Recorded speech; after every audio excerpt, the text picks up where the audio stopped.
A huge thank you to patron Al H for suggesting today's video topic. If you want to suggest a topic for next Wednesday's Name Explain video, all you have to do is support Name Explain on Patreon for $1 a month. Find out more by visiting patreon.com/nameexplain, which will be linked down below. Anyway, the idea of an oldest word in the world fascinates a lot of people. This concept of a mysterious string of letters that came together to form our earliest word sounds like a mystery worthy of Indiana Jones or something. Though finding the true oldest word in the world is seemingly a challenge out of the hands of even one Dr. Jones. This comes down to the fact that ancient languages can't really be preserved in the same way other things can, like dinosaur bones or other physical relics of the past like coins or golden idols. Spoken words leave no physical trace on our planet. They are uttered and lost to time, especially in the far past where there were no audio recording devices. We can't simply dig up old words or find them on a plinth in a booby-trap laden room. And yes, of course there is written language. And while things like Sumerian tablets or the Rosetta Stone are super old, they are simply our oldest living evidence of written language. We were speaking for thousands of years before we were actually writing anything down. Written language is a baby when compared to spoken. What this all means is that finding out the true oldest word in the world is something we most likely won't ever be able to find a true definitive answer to, well, without the use of a time machine anyway. This, however, doesn't mean that people haven't given it a good shot. If you were to search online something along the lines of "what's the oldest word?" you will find links to various articles and websites declaring an answer for this question. And most of these sites point to not one single oldest word, but instead a list of 23 words which are considered the oldest in the world. This list includes words that make a ton of sense to be here, like I, what, mother, and man, but also contains some that you probably wouldn't expect to be here, like spit, ash, and even worm. It's this same list of words that appear in articles across many different websites, and it has its ultimate origins in research carried out at a British university in 2013. It's really interesting, but I personally feel it should come with a huge asterisk. This research landed on these as the 23 oldest words via the concept of macro language families, also known as superfamilies. Language superfamilies are a hotly debated subject in the world of language and linguistics. A language family is the idea that languages are connected to one another through various branches. Think of something like the Indo-European language family, which contains languages like English, French, and Urdu in its many branches, or the Afro-Asiatic family, which houses tongues like Arabic and Somali. Language families are concepts most seem to be in agreement with, and are something I've covered extensively in previous videos. I also talk about them a lot in my upcoming book, Immigrant Tongues, exploring how languages moved, evolved, and defined us. Yeah, this is a book plug now. If you didn't see the announcement video, I do indeed have a new book coming out soon. Immigrant Tongues is a book all about the travels languages have taken across our globe and how they shaped our world. How languages like English arrived and dominated the US. Or even how Hungarian came to be a Uralic tongue in a sea of Slavic and Romance languages. It's a book I'm incredibly proud of, and it will be releasing on the 12th of August in the US and at later dates around the world. There'll be pre-order links in the description below. But plug aside, while we understand and agree on the concept of language families, superfamilies take this a step further. This idea claims that these disconnected language families are actually all connected in a larger family. For example, the Eurasiatic superfamily suggests that the families of Indo-European, Uralic, Escaliote, and Dravidian, to name a few, are actually a part of one larger family. As mentioned, the idea of these superfamilies is hotly debated, and many linguists flat out refute the idea. At best, these ideas go so far back that it's kind of impossible to know if they're real or not. What I'd say is just take these oldest words with a small dash of salt. For this video, however, let's just go along with the idea that these are the oldest words. And of course, it's worth mentioning that while these are the oldest words, this doesn't mean they've gone unchanged for thousands of years. The list as compiled in various articles present them in their modern English form. In reality, many of these words would have been different in the past and of course across languages, though some have remained relatively unchanged, even across different languages today. They are referred to as ultra-conservative words.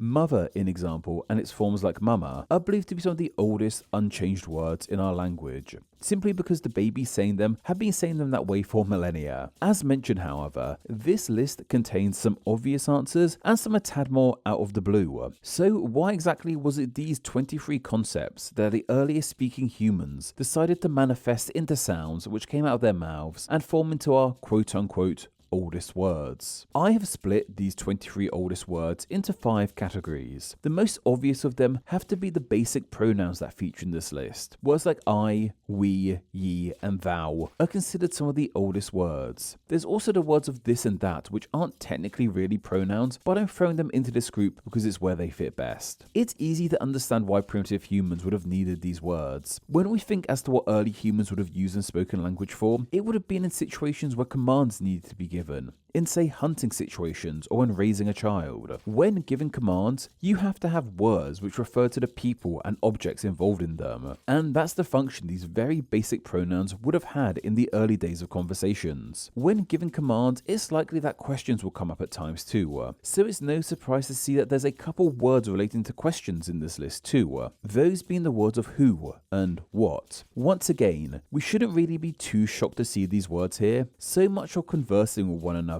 even to this day, is done through asking questions. Questions are one of the key ways in which we exchange information from one another, and evidently it's something we've been doing for a long time.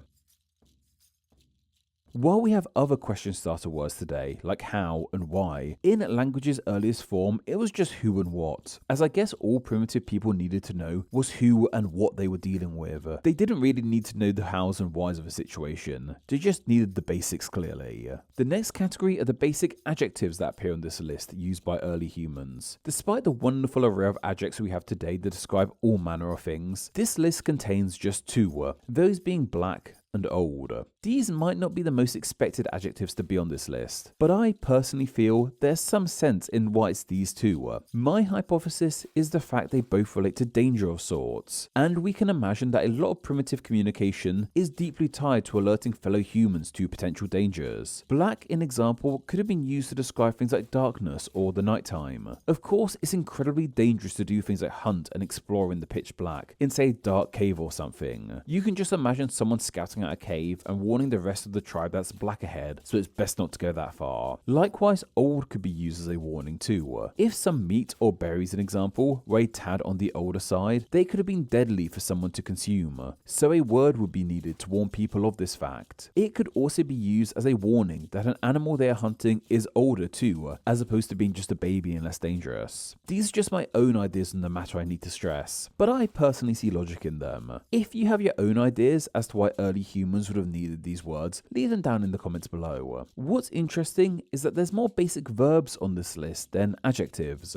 This may come down to the fact that, as already mentioned, a lot of early talking would have been around commands for people working in cooperation with one another. And when there's commands, you kind of need to have verbs. They go hand in hand. This explains why verbs such as give, hear, and pull appear in this list. You can easily imagine them being used in these primitive situations, but there's also some unexpected verbs in there too, like flow and spit. Once again, these might have come into being to alert people of danger. Flow to warn people of fast-moving water they could get swept away in, and spit to tell people that what they've just eaten could be poisonous to them, so they need to spit it out of their mouths. The word not is also on this list. I'm including it with verbs as technically it's an adverb, and I had nowhere else to put it. Once again, this would have been a danger thing, a word to tell people that something is not correct. Though the biggest category of these basic words are nouns. 7 of the 23 words featured are simply naming words. As already mentioned, many of these make sense. They're words for incredibly basic universal concepts, like a word for man, which most likely at time referred to all humans. While there wasn't a word for woman, we did have the word mother. This makes sense, as mothers are such an integral part of human existence. Likewise, there's no word for father. There's probably some wider sociolinguistics at play here for there being a lack of word for woman and father, but we don't need to get into that right now. The word fire also appears on this list too. Fire is something deeply linked with primitive humans, and being able to form at our own whim was something that separated us from the rest of the animal kingdom. It makes all the sense in the world why it's here.